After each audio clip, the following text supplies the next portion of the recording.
Hello, everybody. How are you guys doing today? I pray you're doing well. I sure do. And welcome to the Bible, block by block. Today is day 182. While in 182, we're going to be reading the sin offering. That is Leviticus 4. All of it, yeah.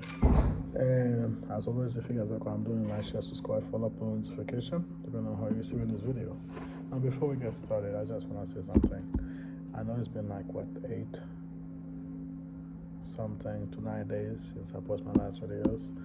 I just moved out of my in-law, so I haven't got any internet yet. Got a lot going on right now. It's crazy. Yeah. Me and my wife, we got our apartment for now, hopefully. By next year we get a house, but give it to the Lord, right? But right now, yeah. Still never even have a couch or anything like that in there yet. Tables, nothing like that. But this isn't about me crying. This is about reading the word of the Lord. Let us begin. Our Father in heaven, holy is your name. Your kingdom come, your will be done. Earth as it is in heaven. Give us this day our daily bread. Forgive us our debt, as we forgive our debtors. Do not lead us into temptation, but deliver us from the evil one. As your kingdom, for your kingdom, your glory is forever and ever. Amen. All right. Before we get started, I'd like to read something about religion and worship. Salt has a symbolic meaning in the sacrifice system. It is common substance and is essential ingredient in bread. Leaven was not used in sacrifice, but salt was required. The Bible does not explain the meaning of these symbols. Leaven is often said to be a symbol of decay, but its normal use is to improve bread, not destroy it. So that's why I know the people that write this Bible are not Christians or believers. They're like scholars, I guess. They're more scholars than anything, because if you actually read the Bible, it actually explains what salt is. Salt, Jesus even called us Christian the salt of this world. Salt is supposed to mean purification, mean purify. That's why every time there's a purification rite, there's always salt involved. Salt means pure. That's why Jesus said we are the salt of the world as a Christian, meaning it is our job to make sure the world is pure. How we do that? The way we live, not just talking about God. We need to live righteously so people can see us as an example, and so they can, follow. We need to, whatever we do to do, we need to be something to do. 1, glorify God. 2, purify the world. Purify the world. Glorify God. It's all about God. Remember that. And then second, purify the world. How we do that? There's a lot of ways. One of them is to love our neighbors as ourselves, right? Love people. Doesn't mean agree with them on whatever they do. Love doesn't mean acceptance. Just because I love somebody doesn't mean I'm going to let them smoke in my car. Doesn't mean acceptance. But because I love them enough, I will tell them all about the bad thing. I'm going to come with the smoking, not stuff like that, And I'm going to put, a line. Be like, if you want to smoke, you're going to have to do it outside, not in the car. So I can keep the cup here. Now, if you want to go in my car, you're not smoking, you get in and we drive. See? That's how it's supposed to be. That's what a Christian is supposed to be. Supposed to keep the world pure. That's our job. People always like, oh, there's so much evil in the world. Yeah, because us Christians are not doing our job. That's our job, to keep it pure. Like I said, we are the salt of the world. Anyway, let's keep moving. The sin offering. Now the Lord spoke to Moses, saying, speak to the children of Israel, saying, if a person sin unintentionally against any of the commandments of the Lord in anything which are not to be done, and does any of them, if the anointed priest sins, bringing guilt on the people, then let him offer to the Lord for his sins which he has sinned, a young bull without blemish, as a sin offering. He shall bring the bull to the door of the tabernacles of meeting before the Lord, lay his hand on the bull's head, and kill the bull before the Lord. Then the anointed priest shall take some of the bull's blood and bring it to the tabernacles of meeting. The priest shall dip his finger in the blood and sprinkle some of the blood 7 times before the Lord in front of the veil of the sanctuary. And the priest shall put some of the blood on the horn of the altar of sweet incense before the Lord, which is the tabernacles of meeting. And he shall pour out the remaining blood of the bull on the base of the altar of the burnt offering, which is at the door of the tabernacles of meeting.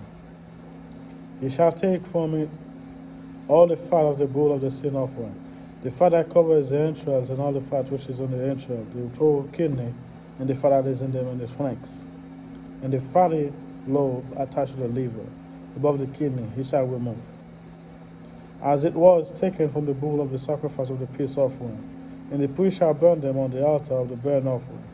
But the bull hide and all its flesh, with its head and legs, its entrails and offal, the whole bull he shall carry outside the camp to a clean place, where the ashes are poured out, and burn it on the wood with fire. Where the ashes are poured out, it shall be burned. Now, if the whole congregation of Israel sin unintentionally, and the thing is hidden from the eyes of the assembly, and they have done something against any of the commandments of the Lord in anything which shall not be done, and are guilty, when the sin which they have committed become known, then the assembly shall offer a young bull of a sin and bring before the tabernacles of meeting. And the elders of the congregation shall lay their hands on the head of the bull before the Lord. Then the bull shall be killed before the Lord. Then the priest shall bring some of the bull's blood to the tabernacle of meeting. Then the priest shall dip his finger in the blood and sprinkle it 7 times before the Lord, in front of the veil. And he shall put some of the blood on the horn of the altar, which is before the Lord, which is at the tabernacles of meeting. And he shall pour the remaining blood of the base of the altar of burnt offering, which is at the door of the tabernacles of meeting. He shall take all the fat from it and burn it on the altar. And he shall do with the bull as he did with the bull of the sin offering. Thus he shall do with it. So the priest shall make atonement for them, and he shall be forgiven them. And he shall carry the bull outside the camp, and burn it as a burnt offering of a burn, the first bull. It is a sin offering for the assembly.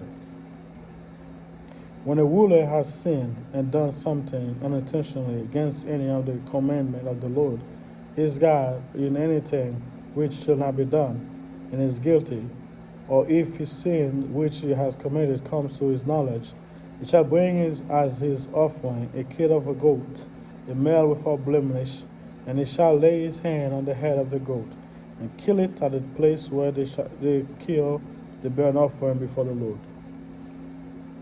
It is a sin offering. The priest shall take some of the blood of the sin offering with his finger, put it on the horn of the altar, burnt offering, and pour his blood on the base of the burnt offering. And he shall burn his fat in his altar like a fat of a sacrifice of the peace offering. So the priest shall make an atonement for himself concerning his sin, and it shall be forgiven him.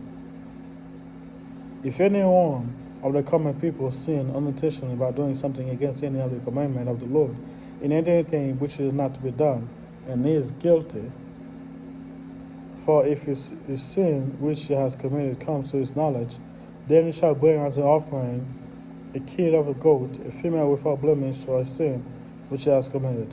And he shall lay his hand on the head of the sin offering, and kill the sin offering of the place burnt offering. Then the priest shall take some of his blood with his finger, put it on the horn of the altar and burnt offering, and put all the remaining blood of the base of the altar. He shall remove all his fat as far is removed from the sacrifice of the peace offering, and the priest shall burn it on the altar, for a sweet aroma to the Lord. So the priest shall make atonement for himself, and it shall be forgiven him. If he bring a lamb as a sin offering, he shall bring a female without blemish. Then he shall lay his hand on the head of the sin offering, and kill it as a sin offering to the place where they kill the burnt offering. The priest shall take some of the blood of the sin offering with his finger, put it on the horn of the altar of burnt offering, and put all his remaining blood on the base of the altar. He shall remove his fat, as fat of the lamb is removed from the sacrifice of the peace offering. Then the priest shall burn it on the altar according to the offering by the fire of the Lord. So the priest shall make atonement to his sin that he has committed, he shall be forgiven him. All right, before I close this, one more thing. A lot of people, I was one of them, believe that if you sin without knowing, it's forgiven. As we're reading this, I realize, yes, God can forgive your sin, and even those we don't know we're committing. I know I have. I know there's a lot of them I have committed. Later on, I realize those sins. Still, I'm still committing. Sometimes I'm fighting it. And I'm watching porn masturbation. That's one of my biggest sins. I keep fighting all the time. Back then, I didn't know it was a sin, but now I know. And still, I'm fighting. But my point I'm trying to make, I need you guys to pray for that too. I really need prayer for that. I've been finding like crazy. Sometimes I go like a week, 2 weeks, a month even. And then out of nowhere, for no reason, nothing to start it, nothing to get it started, nothing at all. Just boom. All of a sudden I have it in my hand. I'm like, why? But anyway, this is not what I was gonna say. What I was gonna say is, yes, sometimes we sin without knowing. Just because we doesn't know it's a sin doesn't mean it's not a sin, right? Like for example, yoga, right? You know, it's a big subject. Yeah, you may not know yoga is a sin, but it is, because yoga is meant to worship all the Hindu gods, all the posts and all the stuff you're doing.